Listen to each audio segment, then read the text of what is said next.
Malcolm Musiime? Thank you, Romeo. Indeed. And, yes, of course, as a follow-up to that story, we need to dig in and understand the perhaps maybe the legal complications or what this new development at the National Social Security Fund means for people who might not understand, or people who have enterprises and others, organizations that they're employing people, and they need to understand what this means, because the story involves penalties that people will meet as a result of ignoring that obligation. And with us once again is Barbara Arimi, the Head of Marketing and Corporate Affairs. You're very welcome, Barbara. A very good evening. Thank you. Good evening, Malcolm. Great. So earlier, and I did that story, you saw it, we came to the NSSF, you invited us to talk to us about that new development and what people we have to do, but mainly the operationalization of putting that law into force to make sure that it works. In my story, I called it a strategy to grow the fund's income, a strategy but also to bring in more savers, among others. But first, tell us briefly about this new, about the law that was enacted in 2022, assented to by the President, and how you intend to make sure that it works. Okay, thank you so much, Malcolm. And yes, your story is very, very spot on. Definitely, the strategy is supposed to drive growth in terms of social security coverage. So back to the law. The law was enacted actually in January 2022 by His Excellency when he assented to it.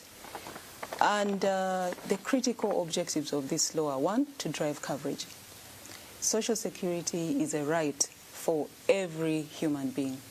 And the previous law did not have conditions that actually facilitated coverage. Why? Because among the provisions in the NSSF Act, Cap 222, things like someone should be employing more than 5 people. And we know very well that the informal sector has really grown, and there are so many people who are only employing maybe 2. And even so many professions, the lawyers, the engineers, the architects, you'll find most of these are partnership organizations with perhaps 2 people who are employed.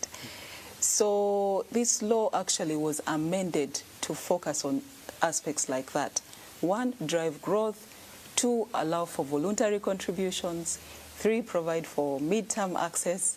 And then strengthen the governance framework of the fund. So those were the critical aspects of the law. So the big question that you have asked, how does NSSF intend to actually drive coverage within this new regulatory provision?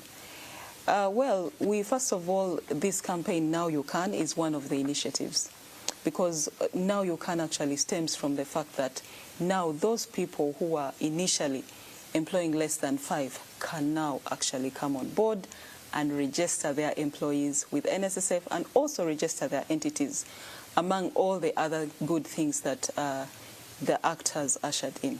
So in a summary, that so now you can, yes, now you can, but with an arm of the law. Yes. But I heard very clearly. I think there was you, there was a managing director, and then there was the Uganda Law Society, and you invited the Uganda Law Society. I mean, to emphasize that this is a law in place, and Ugandans must, and there was the private sector foundation as well, that Ugandans who are employers must remit money, for their workers and grow savings in the end. But you also, there are questions that have been raised, for instance, that I got out there. What if I'm the only guy in office? That's the one most important question. Yes. I'm the only guy. I'm the tea guy. I am the errand boy, etc. Yes. What happens? Okay, so if you are the only person that is employed by that entity that is actually registered, for example, if you go to Section 14 and 44 of the NSSF Act, you'll see the definitions of employer. So it has to be either a registered entity or a partnership, or perhaps someone that outsources contractors. So all those definitions, so even government. So what happens? So if you're the only employee for that entity that is registered, irrespective of the roles that you do, actually the fund is more interested in your social security. And that is is a contribution. So that means I contribute myself. Yes, you count me as an employer. Exactly. You also included government, and yes. We know that in the old law, etc., government, is benefits, pension, etc. So how does government come in then? Yes, that's a very good question. Government, and then briefly, as we go out, we don't have time. Government comes in the sense that actually government has projects. So these projects have different regulations. Most of them actually don't belong to the government scheme.